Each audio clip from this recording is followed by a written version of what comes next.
Well, good morning, good evening, good afternoon. I like to start it that way because I don't know what time of the day it is for you, but for us, it is morning. My name is Eva Marie Everson.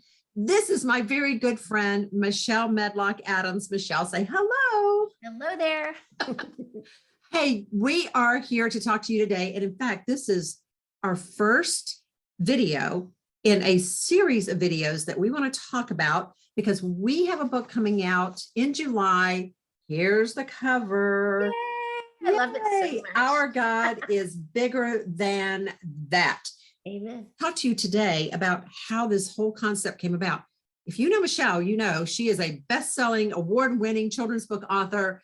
I'm a best-selling, award-winning novelist. So how did these two things happen, right? How did this happen? So Michelle, why don't you start off and just tell a little bit about the background from your side of this story?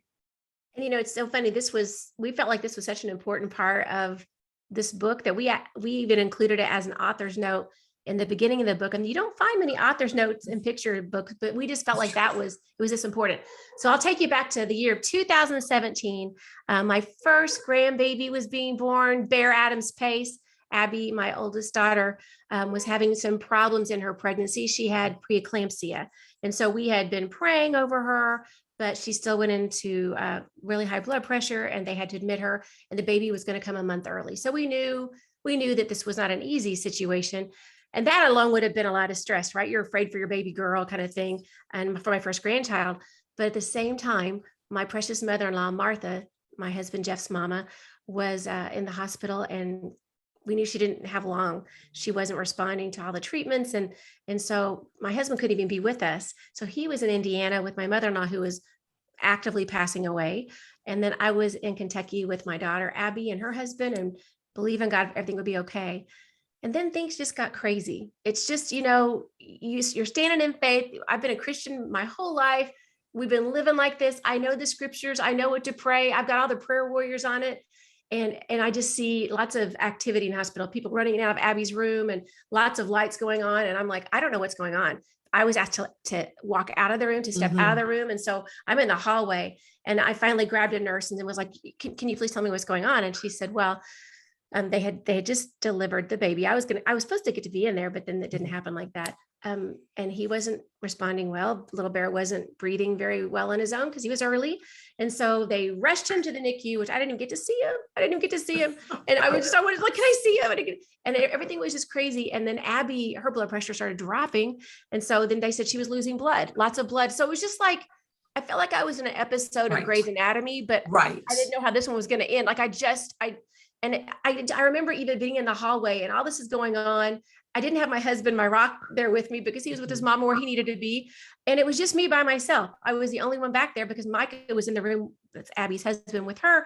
And I just lost it. I remember sliding down the wall and actually landing on the floor and sobbing. And my first thought was, I don't know what's going on.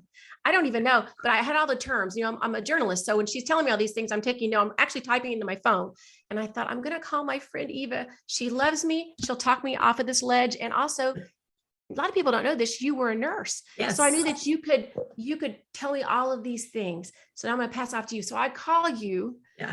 Yeah. And I tell you everything. Right. So not only was I a nurse in a previous life, but also I had gone through a very similar trauma when our grandson was 18 months old. He had 8 seizures that, of course, landed him in the hospital, on the way to the hospital, in the ambulance. And it was in the course of the day or the night, really, that he had these 8 seizures. But in the ambulance, he basically crashed, which is another code for everything was starting to shut down. And so my daughter is in the ambulance with him, and she's calling her husband and I, who are behind them, somewhere behind them. We had lost them at some point. She's like, well, he's crashing. And I don't really know what that means. And I said, Jessica, was he ever without oxygen? And she said, no.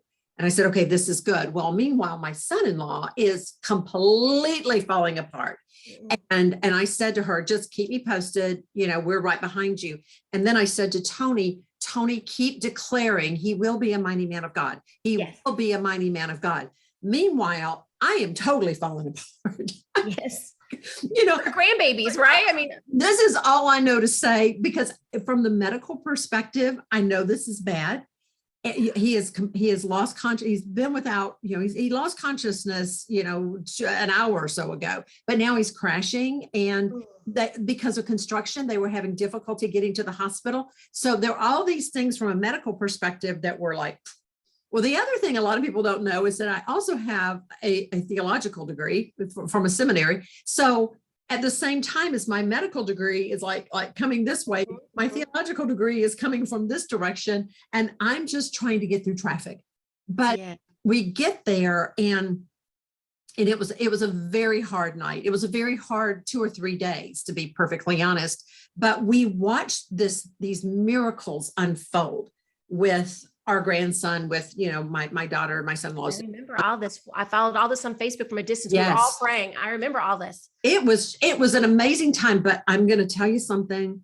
I was scared spitless. I was scared. And, we can hold on to the promises of God. Yes. But we also know that at times God's miracle is to take our loved one home with him. You were experiencing that with your mother-in-law. That was her miracle. She was going to get to go be with Jesus. And at one point, my daughter said that she prayed, Lord, if you want him back, I won't be angry. I was like, I wasn't making any of those prayers. But I mean, not dying to declare the works of the Lord. Right.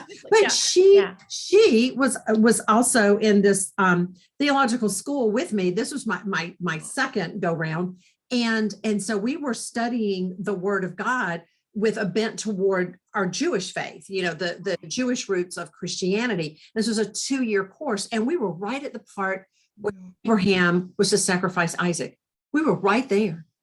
Wow. The irony of this is that Von Shea, that's my grandson, his nickname within our family was Isaac.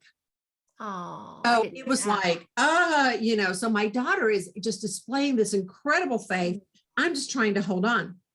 But I do remember that I said to you, when you gave me, this is all the medical jargon. I did. And I said, I'm going to be honest. This is tough. Yeah. This is not good. But Michelle. You did. You said, our God is bigger than that. You did. I'm going to start crying because the thing is, and I had, at that moment, I'd forgotten that you'd already been through all of this with Von Shea, which would have even made a more wise call. I knew it was a good call anyway, but I knew who you were in the Lord. I knew that you were my friend. I knew that you were a nurse, but I knew that you would tell me what I needed to hear. And you did. It was like, I knew our God was bigger than that, but at that moment, I needed to be reminded of that. And I think in life, God has you divinely connected with these people that are of a like spirit, who are your sisters in Christ Jesus, that can help you through these situations. And I'm telling you, the minute that she let me ramble and go on, because she always does. And then she says to me, I'm not going to lie, this is bad, that these are some tough things, but Michelle, you and I both know our God is bigger than that. Yeah. The minute she said that, it was like, I was ready to go back to war. It was like, you're right. Of course you're right. And I remember saying, you know what, we're going to write a book about that someday. It was like, we're going to declare that. It was like, I couldn't even shut that writer part of my mind off. It was like, that's right. Other people need to know this. And I remember saying that. And I remember from that point on, I mean, it wasn't like things immediately turned. No. It wasn't an immediate turn, but over the next 2 weeks, Abby got to go home. Bear was in the hospital a month, but everything, he's perfectly, I mean, he got to go home and without oxygen or anything. He had that little tube in forever. And my mother-in-law went to heaven, and it wasn't an easy season, but I'm telling you, the number of times that our family said our God is bigger than that during that time, numerous. It just, no matter what report came back or what the nurse or what the doctor said or anything was going on, I'd say that it's okay, because you know what, our God is bigger than that. It's bigger than that. And one of the things that we noted when we were talking about all of this and what we were going to do and making the children's book is that fear is natural. It is a natural occurrence in our lives to have fear. If we suddenly saw a car barreling toward us and we had nowhere to turn, we would be afraid, right? And so, that's why we have adrenaline and we are able to cope with those kinds of things. But as believers, we also have faith, and faith and fear cannot dwell in the same place. No, they may not. So, That's right. yeah, so you have to make that decision. Which one are you going to grab the hand of, faith or fear?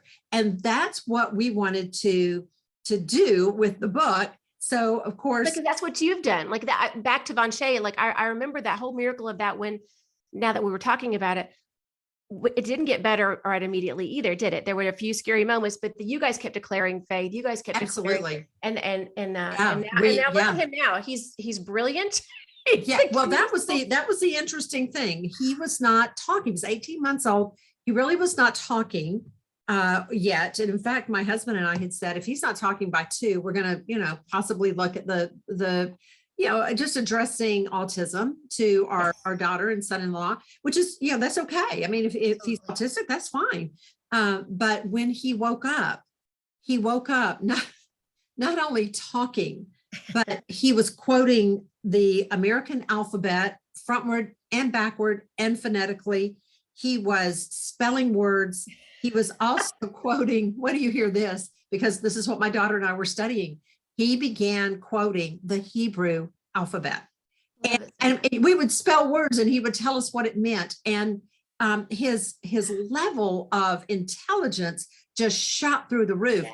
And one of the things the doctor said was, we don't know what happened. When those little in his brain caused, which we all have, when they start going like this, that's what causes the seizures.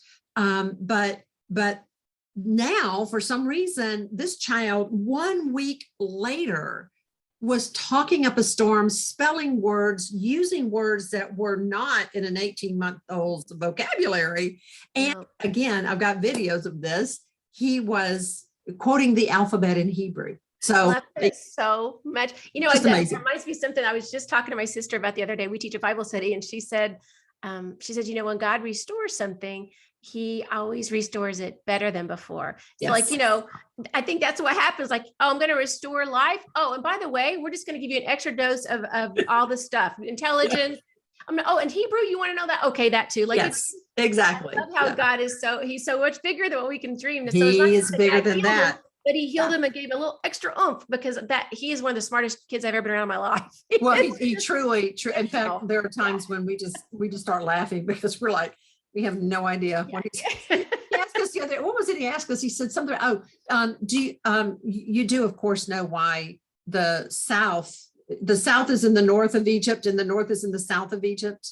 Like you know this, right? I'm like, well, yeah, actually I did. I was like, well, why don't you tell me? And then of course he explains the whole Nile and the Delta and all of this. I'm like, oh my goodness, he's 9 years old now. He'll be 10 this November.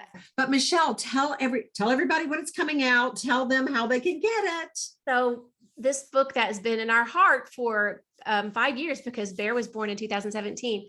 It's coming out through In-Game Press, and it's coming out in July, but you can pre-order now. So this is the greatest part. You don't have to wait till the actual release date. You can pre-order now, and you can go on In-Game Press on their website and pre-order there, or you can pre-order on Amazon. It's also on Amazon.